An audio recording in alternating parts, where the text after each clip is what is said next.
நேற்று இரவு சேலத்திலே எங்களுடைய கட்சியின் மாநில துணை பொதுச் செயலாளரும் சேலம் மேற்கு தொகுதியின் சட்டமன்ற தொகுதியின் வேட்பாளர் அருள் அவர்களை கொடூரமான முறையிலே கொலைவெறி தாக்குதல் நடைபெற்றது.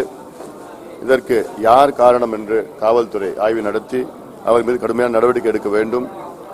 அது மட்டுமல்ல, வேட்பாளர்களுக்கு பாதுகாப்பு கொடுக்க வேண்டும். கடந்த தேர்தலில் என் மீது இந்த பகுதியிலே கொலைவெறி தாக்குதல் நடந்தது. இது போன்ற சம்பவங்கள் நடக்கக்கூடாது. தேர்தல் நெருங்கிவிட்டது. ஒரு சில அரசியல் கட்சிகள் தேர்தல் நேரத்தில் இப்படி சம்பவங்கள் எல்லாம் நடத்தி வேறு விதமான பிரச்சனைகளை தூண்டிவிட திட்டமிட்டிருக்கிறார்கள் என்று செய்தி வந்து கொண்டிருக்கின்ற செய்தி. இதைத்தான் நேற்று வைகோ அவர்களும் சொல்லியிருக்கின்றார். ஏதோ ஒரு கட்சியை சார்ந்து அவர்கள் எல்லாம் சாதி கலவரங்களை தூண்டு திட்டமிட்டிருக்கிறார் என்று சொல்லியிருக்கிறார்கள். ஆக இந்த வகையில் தேர்தல் ஆணையம் மிக கவனமாக இதை பார்த்து கொண்டு தேர்தல் நியாயமாக நடக்க வேண்டும்.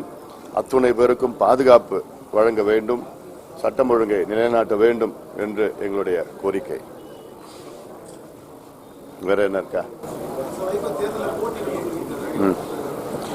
வைகோ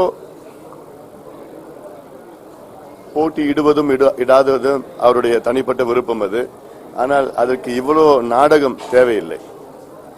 அதாவது ஒரு தேர்தலில் போட்டியிடலன்னா அதை அறிவிச்சிருக்கலாம், இல்ல அறிக்கை விடலாம், இல்ல பத்திரிகையாளர்களை சந்திச்சு நான் போட்டியிடல, நான் தோத்துட போறேன், அந்த பயம் எனக்கு இருக்கு, நான் போட்டியிடலன்னு சொல்லலாம்.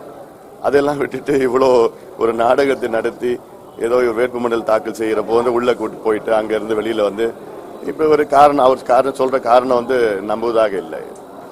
அந்த வகையில அவருக்கு தெரிஞ்சு போயிடுச்சு. அவருக்கு மட்டும் இல்ல, அந்த கூட்டணி, அவர் கூட்டணியை சார்ந்தவர்கள் ஒரே ஒரு சட்டமன்ற தொகுதியில் வெற்றி பெற முடியாது. அது எல்லாத்துக்கும் தெரிஞ்சு போச்சு. அதனால அது அந்த கூட்டணி எடுபட போறது கிடையாது. மக்களுடைய நம்பிக்கை எதுவுமே இல்லாத ஒரு கூட்டணி. அந்த கூட்டணி மற்ற கட்சிகள் இடம் நிராகரிக்கப்பட்ட கட்சிகள் ஒன்றாக சேர்ந்து ஒரு கூட்டணி அமைத்திருக்கின்றார்கள்.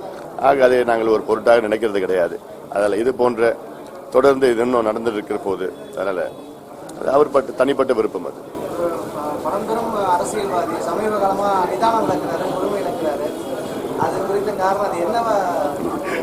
அது அதாவது தோல்வி பயம்தான். எல்லாமே தோக்க போறாங்கன்னா அவங்களுக்கு இன்னும் ஆத்திரம் அதிகமா வரும். மக்களுடைய நம்பிக்கை இல்லாதவர்கள் இப்படிதான் இருப்பாங்க, பேசுவாங்க, கோபம் வரும், அடிக்கடி கோபம் வரும், இப்படிலாம் இருப்பாங்க.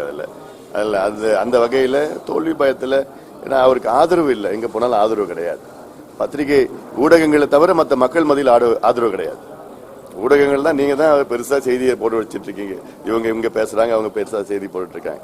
ஆனால் உண்மையிலே மக்கள் சக்தி, மக்கள் பேர் ஆதரவு உள்ள எங்களுக்கு ஊடகத்துல அந்த அளவுக்கு அச்சு ஊடகத்துல சொல்லிட்டு இருக்கேன் நான். அந்த அளவுக்கு இன்னும் வரல. ஆனால் மக்கள் மிகப்பெரிய ஒரு மாற்றத்தை கொடுக்க தயாராயிட்டாங்க. அதாவது குறிப்பா இளைஞர்கள் போற இடத்துல எல்லாம் அவ்வளவு இளைஞர்கள் ஆர்வமாக வந்து கொண்டிருக்கிறார்கள். மிகப்பெரிய வெற்றி பாட்டாளி முயற்சிக்கு வர இருக்கிறது.